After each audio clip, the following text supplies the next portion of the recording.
জুলাই গণঅভ্যুত্থানে বাংলাদেশের ছাত্র শ্রমিক জনতা মিলে যে অসাধ্য সাধন করেছে তার সম্মুখ সারির ভূমিকায় ছিল এদেশের নারীরা। নারীর প্রতি সহিংসতা রোধ সরকারের অন্যতম অগ্রাধিকার। ফেসিবাদী শক্তির প্রাণঘাতী অস্ত্রের সামনে হিমালয়ের মতো দাঁড়িয়েছিল আমাদের মেয়েরা। আমরা এই নতুন বাংলাদেশে নারী পুরুষ সকলের সমান অধিকার প্রতিষ্ঠা করতে অঙ্গীকারবদ্ধ। আন্তর্জাতিক নারী দিবসের সূচনা হয়েছিল নারীদের অর্থনৈতিক ও রাজনৈতিক সংগ্রামের মধ্য দিয়ে। আমাদের সমাজে নারীকে খাটো করে দেখার এই দৃষ্টিভঙ্গি পাল্টাতে হবে। আজকের দিনে আমি শ্রদ্ধার সঙ্গে স্মরণ করছি জুলাই গণ অভ্যুত্থানে শহীদ ও আহতদের। জুলাই গণ অভ্যুত্থানে বাংলাদেশের ছাত্র শ্রমিক জনতা মিলে যে অসাধ্য সাধন করেছে তার সম্মুখ সারির ভূমিকায় ছিল এদেশের নারীরা। ফেসিবাদী শক্তির প্রাণঘাতী অস্ত্রের সামনে হিমালয়ের মতো দাঁড়িয়েছিল আমাদের মেয়েরা। আজকের দিনে স্মরণ করি সেই সব শহীদ নারীদের যারা জুলাই গণ অভ্যুত্থানে সর্বোচ্চ আত্মত্যাগ করেছেন। শ্রদ্ধা জানাই জুলাই আহত নারী যোদ্ধাদের। দোয়া করি তারা যেন দ্রুত স্বাভাবিক সুস্থ জীবনে ফিরে আসতে পারেন। গণ অভ্যুত্থানের সম্মুখ সারিতে থাকলেও আমাদের সমাজে এখনো অনেক ক্ষেত্রেই নারীরা পিছিয়ে আছে। নারীদের অর্থনৈতিক ক্ষমতায়নে সরকার সবসময় সচেষ্ট। নারীর প্রতি সহিংসতা রোধ সরকারের অন্যতম অগ্রাধিকার।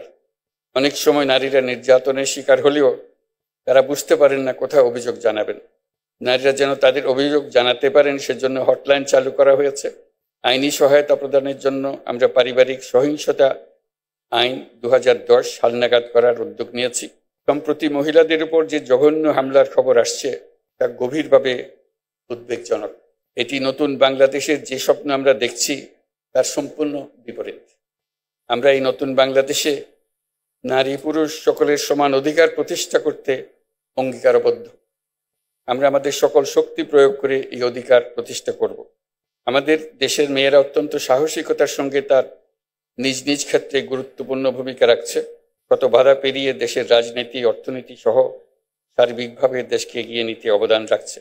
নারী বিরোধী যে শক্তি মাথাচাড়া দেওয়ার চেষ্টা করছে তাকে আমরা দেশের সকল মানুষকে সঙ্গে নিয়ে অবশ্যই মোকাবেলা করব।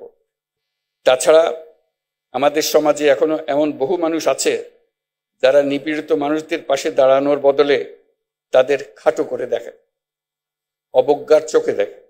অথচ নারীর প্রতি সহিংসতা নারী নির্যাতন প্রতিরোধ করতে হলে, বৈষম্যহীন সুন্দর বাংলাদেশ গড়তে হলে নারীর পাশে দাঁড়ানোর, তাদেরকে সমর্থন জানানোর কোনো বিকল্প নাই।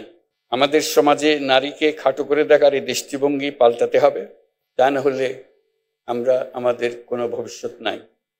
আজকের বিশ্বে নারীরা যতটুকু অধিকার আর স্বাধীনতা চর্চা করতে পারছেন এর পুরোটাই তাদের আন্দোলন সংগ্রামের মাধ্যমে অর্জন করতে হয়েছে। আন্তর্জাতিক নারী দিবসের সূচনা হয়েছিল নারীদের অর্থনৈতিক ও রাজনৈতিক সংগ্রামের মধ্য দিয়ে। বাংলাদেশেও নারীরা ন্যায্য অধিকারের জন্য যুগ যুগ ধরে সংগ্রাম করে এসছে।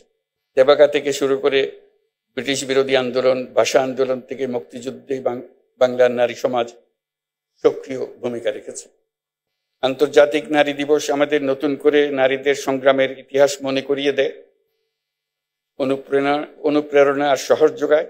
সমাজের নারীর অধিকার প্রতিষ্ঠায় যারা কাজ করছেন তাদের প্রতি আহ্বান জানাই, যত বাধাই আসুক না কেন ইতিহাস আমাদের যে সুযোগ দিয়েছে সেই সুযোগ যেন আমরা পরিপূর্ণভাবে ব্যবহার করার জন্য কায় মনোবাক্যে নিবেদিত থাকি। আমরা নতুন বাংলাদেশ গড়বই।